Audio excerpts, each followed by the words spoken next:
that you have in front of you on the sheet about Atzeret. We read in this week's Parsha, just on Shabbat, we read Parshat Damor, Vayikra 23, the holidays, is Atzeret. Just like every, the world was created, the Ramban says, in 7 days, and the 8th is like this beyond, the transcending the ideal that's beyond, and he says so too in the holidays, the Pesach, the festival of Pesach, as you see in line number 1, 2, the festival of Pesach, we're observed this, commanded to serve for 7 days. The first and 7th days being holy, right? The first and 7th days of Pesach. From then on, from the 2nd day of Pesach, we count the 49 days, right, in the Omer that we're counting now.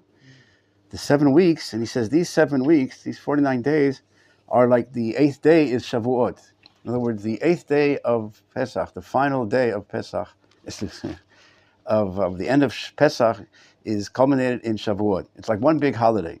Just like we have the 7 days of Pesach, the first and the last day are holy. So too on Sukkot, we have the 7 days of Sukkot and the 8th day Shmini Atzeret. So too Pesach and Shavuot are like one big holiday. The Shavuot being the 8th day, the Atzeret, he says, the 49 days counted between them are in the intermediate days. The days in the middle, 49 days, those are the days of Chol Hamoed. The Rambam calls them the Chol Hamoed of Pesach. They're the intermediate days, which accordingly should be days of joy. Should be days of great simcha. These 49 days of the Omer, like it's a holiday. It's not the full-blown holiday like the first day of Pesach and of Shavuot, but the intermediate. We have certain laws of what you can do on Chol Hamoed. It's Chol Hamoed. It's the mundane aspect of the holy. So why indeed do we not celebrate here? We have days of mourning, as it says in the Gemara Yevamot, line number 12, that Rabbi Akiva had 12,000 pairs of students from Givat to Antipras. And then in Yehuda, in this community here, not too far from here, 24,000 students. And they all died in one period of time because they not treat each other with respect. Not the rabbis talk about what was they didn't respect each other, what would they learn? They learned Torah, but each one didn't regard the other's Torah. I have my Torah, my understanding is proper. They didn't respect and recognize and respect the other's point of view, the other's understanding of Torah. But there's many rabbis that explain what is this lack of respect that they didn't have. But for our point for today, I just wanted to mention that we had like 24,000 students were killed within this period of 49 days. If you make the account, it's over 700 funerals a day. Hundreds of funerals a day. Rabbi Akiva, his students, these rabbis, scholars, the whole yeshiva, every day, hundreds and hundreds of funerals. And it's taught, the Gemara goes on like 15, it's taught all of them died in the period from Pesach to Shavuot. How do you continue? How do you get the strength to continue? Rabbi Akiva, all of his students, not 1 or 2 or 3, 100, thousands, again, hundreds of funerals a day. And the Tur Shulchan Aruch, the book of the Code of the Laws, line number 17, we have the laws, the customs, not to marry in these days of the Omer, from Pesach to Shavuot. And why don't we add simcha? It should have been happiness, like the Ramban said. It's like Chol Hamoed, it's days of joy. Here we are approaching the giving of the Torah, preparing ourselves, rising day to day in levels and levels. Days of joy and preparation. And instead of that, time that we don't do the extra simcha, because in that period, like the Gemara says in Yevamot, but this is the halacha, that because that's the period that the students of Rabbi Akiva died. And there are places that also the custom not to get haircuts, right? Not to cut your hair, not to get married, not to cut. These are all the customs we have during this Sfirat Omer, as you know. Also the Shulchan Aruch. It is customary not to get married between Pesach and Shavuot until Lag BaOmer, because during that time the students of Rabbi Akiva died. Can I ask a question? Yeah. Prior the student died, what's the custom of the Jewish people? And then it was apparently days of joy. That's what then these laws, it says only because of this, that until then it wasn't days of mourning. That's what it says, because they died. The question is, before we go on, how does one continue? How does one go on? And that's what this topic I wanted to mention today. What we learned from, what we'll see here, the reaction of Rabbi Akiva, what he did to rise up from misfortune, how to approach unfortunate things, bad things, tragedies, even yisurim, suffering, how to continue, how to face that, how to understand them. And here we'll see Rabbi Akiva facing this unbelievable tragedy of, again, not 100, not 24,000, 12,000 pairs, right? Chavrutot, or whatever, of students. And all of them died within that short period. So how does he react? So I wanted to add to maybe a little story here. Miriam Peretz, I don't know if you've heard of Miriam Peretz, that buried, she says how her two sons were killed from the army in I think terror attack, and her husband, she said, how she came to the family in February, if you remember the terrorist attack that the two boys, children of the Peli family, like the car that rammed into the bus stop and killed these two boys and then wounded the father. So Miriam Peretz, this woman who herself, her life had many tragedies, like I said, buried the two sons and the husband. She went to the Shiva call to console the family, the Peli family, in February. And she told them, the mother, the husband was still in the hospital now, B'ezrat Hashem, he's getting better. What it says here, she brought down from the verses in Shmuel, what you have in front of you. Maybe just to make it quicker, when David was told by Natan the prophet that his son will die, line number 29, and then indeed the child became critically ill. In line number 30, David entreated, he prayed for the boy to Hashem to help him, save him, heal him. David fasted, went in and spent the night lying on the ground. His servants tried to induce him to get up and to eat and whatever. He refused, nor would he partake with food. On the seventh day, the child died. But the servants were afraid to tell David. They said, if we spoke to him when he was alive and he wouldn't listen to us, to take consolation, even if he was just sick, he wouldn't eat, wouldn't drink, whatever. How can we tell him now that he's dead? He might do something terrible. But David saw the servants talking in whispers. Line number 36. David understood that the child was dead. He asked them, is the child dead? They said, yes. And what's the response? This is what Miriam Peretz told the family. What is David? How did you respond to this tragedy? So the son died. Vayakom, that's what she mentioned to them. Vayakom, one word. Vayakom David Maretz. David got up, rose up from the ground, bathed himself, changed his clothes, went into the house, prostrated himself, went home and asked for food. And they didn't understand. They asked him in line number 41, how can you do this? When he was alive, you fasted and wept. And now that he's dead, you're eating and drinking as if you're back to normal, as if. So he said, when he was alive, I fasted and wept because I still had to pray to the chance maybe to save him. But now that he's dead, how can I return him? Can I bring him back to life? You have to go on in life to continue. What you can fix, what you can try. But here his response was this one word, Vayakom, he got up. And that's what Miriam Peretz is very emotional. Like, if you see it on YouTube, whatever, and how she told the mother and of these two children that to get up. It's not so easy. She says, now in the Shiva, you have people coming in and consoling you, comforting you, all the neighbors, and all of Am Yisrael, the Rosh Hashanah, the Netanyahu, everyone to console. But later you're going to be alone. And you're going to be left, you go into the child's room, the children's room, and see their cupboard, see their bed. It's not going to be easy. But Vayakom, God gives the power to rise up, to go up and continue. And life goes on. And that's the question of how we go on, how we relate to tragedy. Do we have that power to Vayakom, to get up? And we'll see, it depends on your perspective, it depends on your outlook.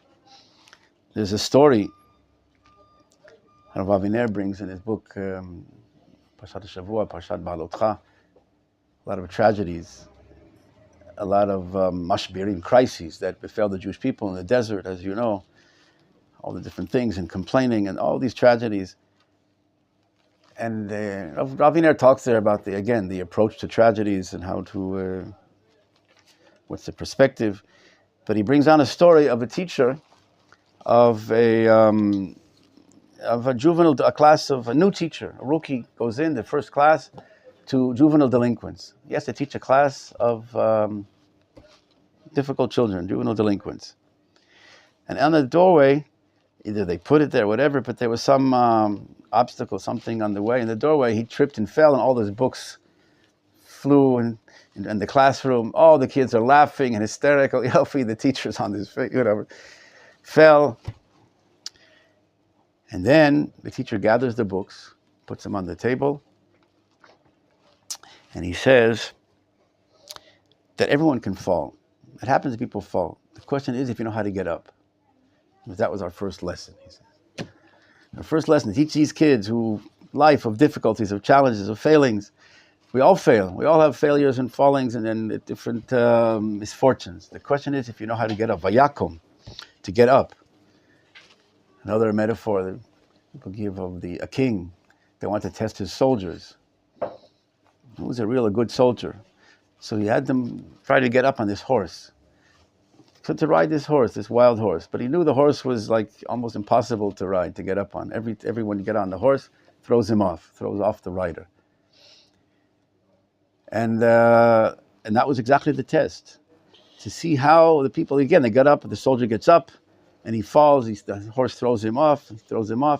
And the king wanted to see, he knew that they would fall off, but he wanted to see the response of the good soldier, what he does afterwards. Does he get up and try again? Or does he give up, throws up his hands, it's finished, I know there's no chance? Or how do you respond to tragedy? How do you respond to failure? Do you get up again and rise up? Vayakum, do you get up? So the question is, how did Rabbi Kiva respond to this tragedy of 24,000 students, of 700 something plus funerals a day? So first let's go back to line number 18 in the halacha.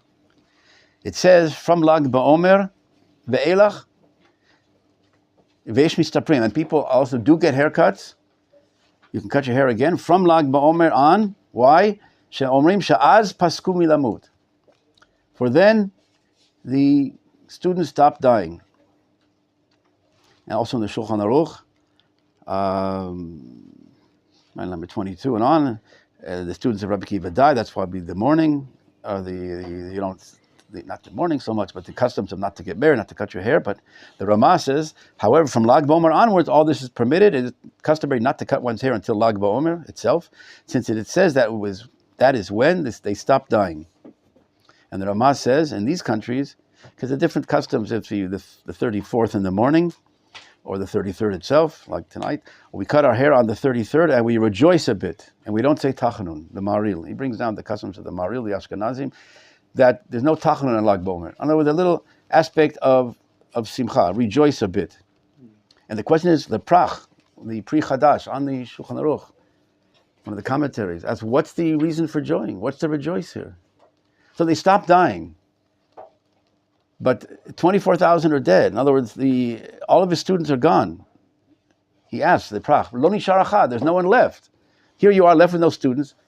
What's the day of joy? Okay, they stopped dying, but you're left with this tragedy in front of you. And the Chidah,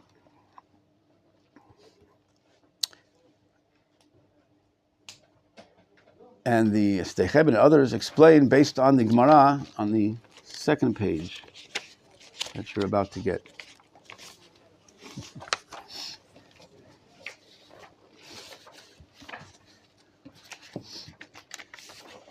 The Gemara Yevamot that we mentioned above, right, that there's 12 students, the 24,000 students died from Pesach to Shavuot. But the Gemara goes on and says the world was desolate of Torah, right? All these students were gone. Rabbi Kiva was left alone. So the world was desolate of Torah until Rabbi Kiva came to our rabbis in the south and taught his Torah to them. He started over again. In the face of all this, what could have caused despair, anger, tragedy, depression, whatever, Rabbi Kiva gets up and starts over, made a new yeshiva. The second group of disciples consisted of 5 students. He found 5 rabbis and started over again. And he named them. The Gemara gives them Rabbi Meir, Rabbi Yehuda, Rabbi Yossi, Rabbi Shimon, right? Rabbi Shimon Bar Yochai, right? The Lag BaOmer, we'll get to that. Rabbi Shimon Bar Yochai, one of the 5 students that Rabbi Akiva renewed the Torah world from them. Rabbi Elazar ben Shemua. And these are the very ones who upheld the Torah study of Torah at that time. They renewed the Torah. It was the end. It was finished. And we're talking also the time when later the decrees, the Romans that decreed in Israel, the unbelievable decrees, you can't learn Torah, whatever. And then the Bar Kokhba revolution, rebellion that the Rabbi Akiva supported. He says he was the Nosei Kelim. The Rambam says he was like the supporter, the arms bearer, whether it means physically or spiritually, but he supported the rebellion of the Bar Kokhba against the Romans that lasted for a few years. Ultimately, Rabbi Akiva was taken, tortured, and killed by those Romans, maybe because of that support. But nevertheless, this is what renewed the Torah. After 24,000 died, Rabbi Akiva gets up and starts anew. And they upheld the Torah. Although Rabbi Akiva's earlier students did not survive, his later disciples were able to transmit the Torah to future generations. As it says in the Gemara in Sanhedrin 86a, as an example, that there's different, right, there's Braito, there's Mishnah, we have different sources of the oral Torah that was written. Rabbi Yochanan says an unattributed Mishnah is according to the opinion of Rabbi Meir. An unknown, if you don't have the author of the Braita in the Tosefta, it's according to the opinion of Rav Nechemia. An opinion Braita of the Sifra, and the Midrash Halacha, on Vayikra, it's according to Rabbi Yehuda. Unto the Braita in the Sifri, which is in the book of Dvarim, Bamidbar and Dvarim, the Halacha, that's from Rabbi Shimon. And all of these, the Gemara says, all of these are according to Rabbi Akiva. Because all these sages were his disciples. Rashi says there, but all these people, all these books that we have, they're all based on what they learned from Rabbi Akiva. Like he's the source. All this continuation of the Torah, the oral Torah, it comes down to ultimately the Rabbi Akiva and his students that he started, not from the previous ones, but for the ones, these 5 and others that continued the Torah. So again, why is the Simcha on Lag BaOmer?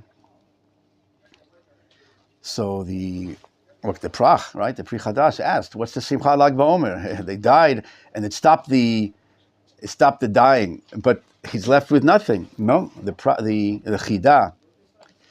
I have the picture here. The Chida, Rav Chaim Yosef David Azulai. He's buried over. They brought his bones to be reburied over here in Yerushalayim. Har Menuchot.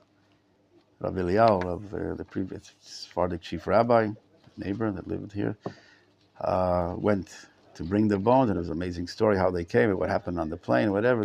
And he himself is buried right next to him. If you go to the Har Menuchot, there's the entrance, right? Straight in front, there's the grave of the Chida. People are always, constantly, all the books that he wrote that are there, and Rabbi Eliyahu is buried right next to him. Nevertheless, the Chida, one of the giants of Halacha, Kabbalah. So he writes on this law, why, to answer this question, why happiness.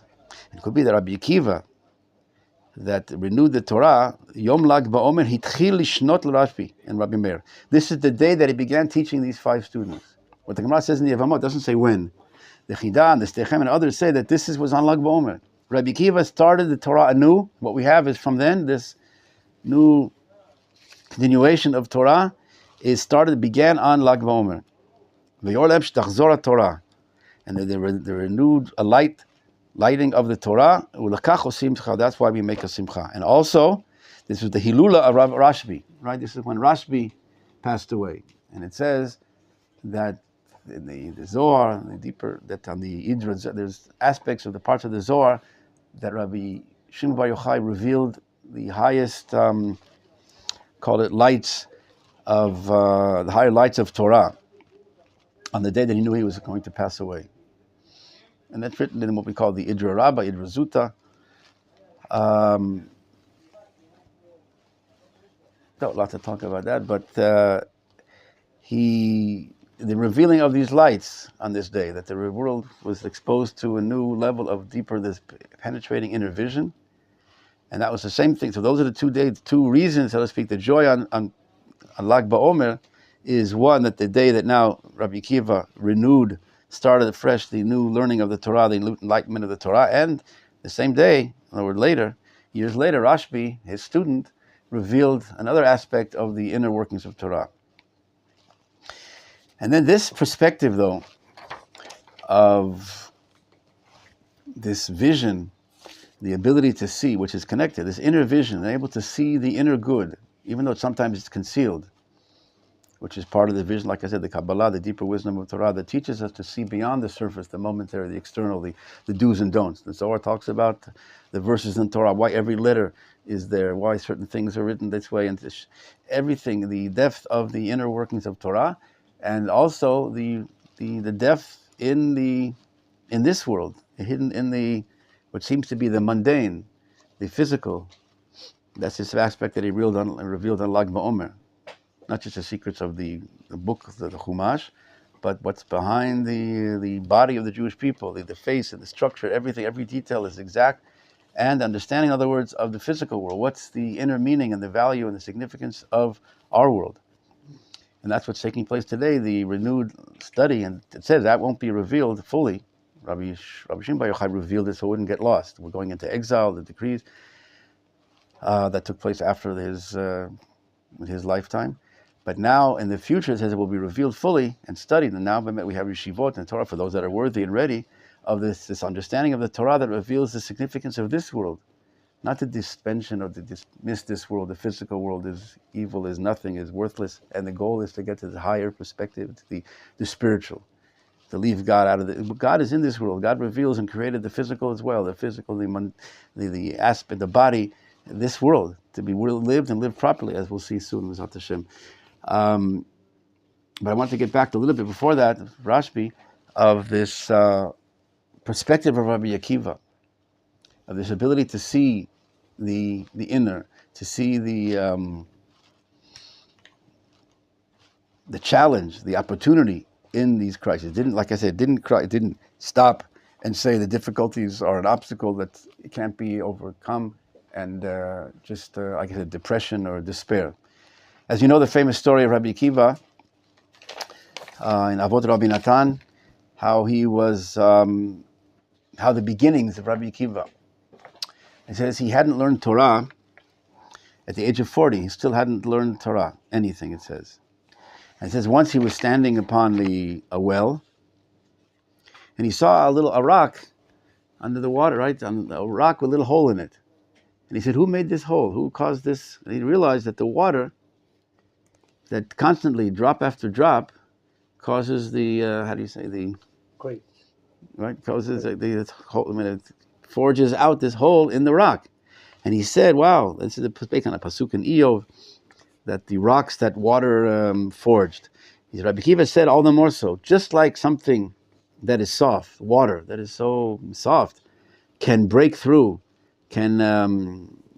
this rock, which is solid and hard, so too the words of Torah that are hard like metal, certainly they can make their impression on me, on which I have a heart of flesh and blood, which is very soft. In other words, here, I'm already 40. Someone can think it's too late. And he was the descendants of Gerim, of converts. So you can think he can say, give up, I have all the excuses, I'm already 40, I can't learn, I can't be anything, I can't become to anything, to accomplish anything. I haven't learned up till now. He says, no, you see the water, you see constant performance and a continuation, and how do you say, fortitude and tenacity, and the overcoming all the obstacles. That if the water can do a hole in the rock, then also Torah can affect me. Is not to give up. And he met the challenge and became what we met Rabbi Akiva, like it says in the Gemara in Chagiga, that there's the four entered the Pardes. This deeper, the 4 levels of study of Torah, the Pshat, Remesh, Drash, and Sod, the simple meaning, the allegory, and the deeper, the secrets of Torah. Anyway, this understanding of they entered this Pardes of wisdom, of insight. And these 4 rabbis, I think it was 4, Ben Azai, Ben Zoma, and Rabbi Akiva, and only one came out unscathed. Rabbi Akiva went in peacefully and went out in peace. In other words, unscathed physically and spiritually. The other ones, one went crazy, whatever. The exposure to these levels, if you're not prepared, it's like you're dealing with fire. It's so bright, the light is so great. If you're not prepared morally, spiritually, and Torah-wise, like the rabbis say, you have to, before learning the deeper wisdom, like the Rambam says, you have to be full of Torah. It's like the Torah is like the bread, and the deeper understanding is like the wine. If you drink wine on an empty stomach, you become dizzy and then drunk. You have to have the preparation. So these other rabbis, there were rabbis and scholars, but only Rabbi Akiva came out. In other words, he had this ability to achieve this higher level. And we see what came out of him. In other words, he started with nothing at 40. He said he used to go to the class with his son and learn the alphabet. Just learn the alphabet. Can you imagine going at 40 years old to sit into the kindergarten class? It's not so easy. But Rabbi Akiva, again, didn't take any challenge as to despair, the Yeush, but rather the power of Vayakum, to get up, like David HaMelech, we said, to get up and continue and to grow and to develop. And we see all his vision. I brought down the famous Gemara in Makot, that Rabbi Akiva, these two cases that all these in tragedy, they hear the Romans are laughing and happy, and then the rabbis are all crying that they're happy and our temple is destroyed, and Rabbi Akiva is laughing. And also the second story, when Rabbi Akiva, the rabbis are approaching Yerushalayim, line number 75. They arrived at Mount Scopus, saw the side of the temple, they rent their garments and keeping it in mourning. They arrived at the Temple Mount, they saw a fox emerging from the side of the Holy Holies, they began to weep, and Rabbi Akiva is laughing again. How can you laugh? How can you just see the destruction? Not only the destruction, the wolves, the foxes coming out of the holy, with the high priest, the holiest man, comes at the holiest time and holiest place once a year. And here, wolves, foxes coming out. What a desecration! What a destruction! A desecration! How can you laugh? How can you? He meant it. He rent his clothes like they also did, but he was laughing. He says because he saw the fulfillment of the prophecy, just like the prophecy says that there'll be this destruction. So too, he said we fulfill the other prophecy that goes with it, from Zechariah. And he brings down here, there shall be elderly men and elderly women sitting in the streets of Yerushalayim. The children will play in the streets. People go to sometimes in the park outside and complain that children are making noise, whatever. The fulfillment of the prophecies. Children will be laughing in the streets. Elders will be walking on their canes, whatever. This is the fulfillment of the prophecy, the return of the exiles back to the land that we're living today. The fulfillment of it. But Rabbi Akiva, again, we're talking a long time ago. So he sees the destruction, but he sees what's coming out of this destruction. He sees that from this negative, and what it says, I underlined this purposely in line number 90, that he brings down the verse, the Zion shall be plowed as a field. Totally, like, not just destroyed, but like plowed under, like they ripped it up so you couldn't have any semblance of what was there before that. And the rabbis explain, also the Rebbe Lubavitch explains, what is it to plow? To plow, it looks like you're destroying the field, right? You're cutting it up and destroying it. But that's actually what? When you plow, why do you plow the field? To prepare for seeding, for sowing it, to enable to have the seed. The deeper the plowing is, the Rebbe Lubavitch writes, the deeper the plowing, the greater the seeds will be rooted in, and greater the blossoming of the tree that will come out of that, the fruit that will be bear from that field. So what seems to be destruction, seems to be negative, is actually the force itself that breeds and enables that further development. Like my metaphor always of when you build a big building, you want to build a small building, you can put on top of a weak building, another second story. But if you want to build with the building over here, another 30-story building, what do you do first? You dig down. The foundation is what to build, and the more you see, but they're going in the wrong direction. You want to build up, and you're digging down. But no, if you see they're digging so deep down, that's a sign, indication of what great edifice, what great building needs to have such a strong foundation. What a building is coming afterwards, built on, and the needs it requires those foundations.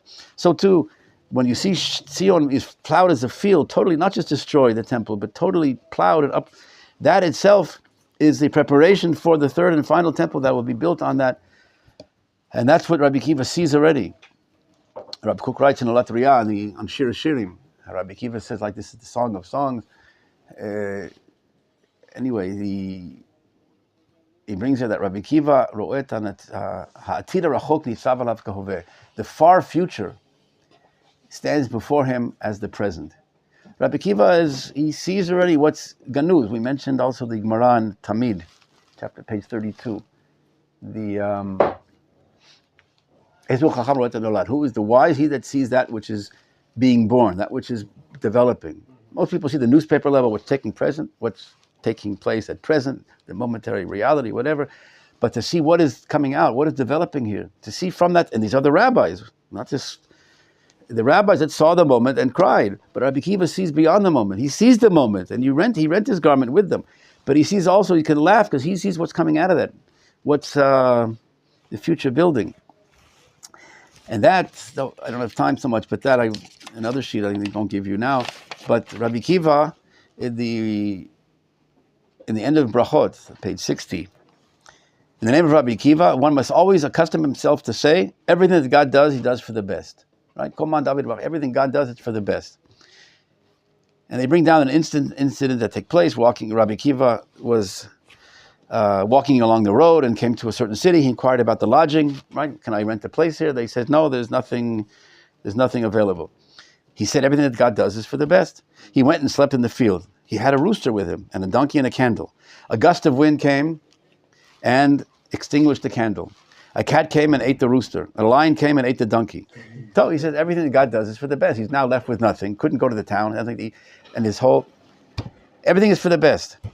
That night, an army came and took the city into captivity. It turned out that Rabbi Akiva alone was not in the city and had no lit candle, that they would recognize him, and no rooster to give away his location. He was saved.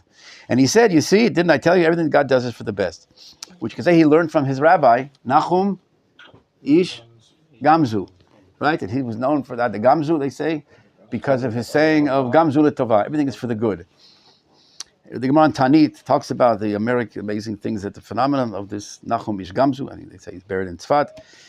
But this vision, this perspective of seeing the good. In other words, it depends on the approach. It depends on the outlook. It's not dependent on objective conditions. People can have negative conditions. Misfortune can befall, God forbid. We won't wish it upon anyone. But nevertheless, even when there's these difficult conditions, you can see the bad, the difficulties, the challenges, and say, that's it. Raise your hands, despair, yeush, depression, I can't go on, that's it, all is lost. Or you can see it as a challenge, as an opportunity to grow. The Maharal has a long and deep discussions about this principle we call heder kodem lahavaya, the absence that precedes existence, the negative that precedes the positive. We mentioned the bow and arrow, right? You pull back the bow, right, and able to the opposite direction that you want it to go, and the more you pull it back, that's how the more the potential energy, whatever, and able to go further in the other direction. In other words, what seems to be negative is actually the opportunities that God gives to grow, like gems He gives, but they're covered, they're concealed. He throws it on our roads of life. God throws a lot of gems, and we have to know how to clean them, how to reveal them, how to expose these gems. And that's what also the deeper wisdom of Torah, again, in levels and levels of this, but Emunah, this perspective of Rabbi Akiva, what I want to say for today, the learning for how to rise up out of misfortune, vayakom, to get up and to continue. And what we're going through today, a lot of challenges on the national level as well, the universal level, the challenges, the negative, what seems to be the darkness getting so dark. But as the rabbis say, the darkness that precedes the light. There's another story here I want to say. I was not a simple vision. Rabbi Shimon Bar Yochai himself in the cave that was chased out of the Romans. They had to hide away in that cave. And when they came out of the cave, he saw the people plowing and sowing and plowing and sowing, working in other words, working in this world. And he went outside and he says, what? People abandon eternal life. The Gemara in Shabbat 33. The people abandoning eternal life. No, he was exposed to the cave. He revealed there. He was exposed to the deeper wisdom, the high insights of, like I said, the future goal of mankind. Man wasn't meant to plow to be a cow. And man is meant to the perspective, the understanding, the cleavage to the divine, the absolute. And here they are working the field as if plowing. They abandoned eternal life and they engaged in temporal life for their sustenance. Every place that Rabbi Shimon and his son saw, they looked at their eyes, was immediately burned. Like we destroyed them, physically, but metaphorically here. A divine voice emerged and said to him, you came out of the cave in order to destroy my world? Go back to the cave. They had to go back, and the whole thing, what Rav Kook explains in Enayah, his commentary on the Gemara here, of 12 months in the cave. They came out again, and then they came out with a different perspective. In other words, this understanding of Rav Kook explains how to work with this world. The goal is not to destroy this world. The goal is indeed unbelievable and lofty, But the ideal is not to abandon this world and to rise up and jump right to the goal, but rather kima kima, as we're learning in the redemption process as well. Stage by stage, to take the world as it is, to bring this world to that ideal. Not to compromise the ideal. You have to be realistic. This is the world, and now let's try to make good in this world. No, the full-blown totality of that super future ideal of uplifting all. But uplifting all, going back to this world, raising this world, connecting all of this world with no compromise, raising this world to that ideal. And that's the bigger Kiddush Hashem, the sanctification of God's name, of, like Rav Kook writes in letter Tafshin Nun Gimel, of the raising of nature. Everything participates, everything is uplifted, not the abandonment of the physical, of the difficult, of the challenging. It's more difficult than in society and culture. In Christianity, so therefore to get rid of the physical, let's just to cleave up to the spiritual as if. But the divine ideal of God that created heaven and earth, soul and body, the goal is to raise this world to Olam Haba, to make this world into Olam Haba. So that's Rabbi Shimon Bar Yochai wasn't right away. It wasn't so clear. He had the bigger ideal. He wanted to jump right to that and get rid of this world. No, he had to go back and learn the second message of with that ideal. It's true, but now how to bring and unify this world, connect this world to that. And that's what's taking place today. And then Lag BaOmer, and also this understanding and this deeper vision that enables us to have this perspective, to appreciate all that's taking place, and within all the trials and tribulations and challenges, to realize how they're part of this divine plan, not to give up, or not to despair, like if we don't wipe them out. No, in other words, the enemy, so to speak, these negative ideas. But how to understand that through them and through the higher education and perspective to bring out the gem that is inside of all these clarifications that are needed to bring about the bigger fruits of redemption and of mankind. B'ezrat Hashem, we should merit soon to have, again, be participants with this vision, the merit of Rabbi Akiva and his Rabbi Shimon Bar Yochai, to recognize the divine good that is concealed and waiting, and it's to be exposed, to connect all of mankind, all of existence, to the source of all good, the source of all of life, B'ezrat Hashem, to Hashem. Amen. Amen. Amen.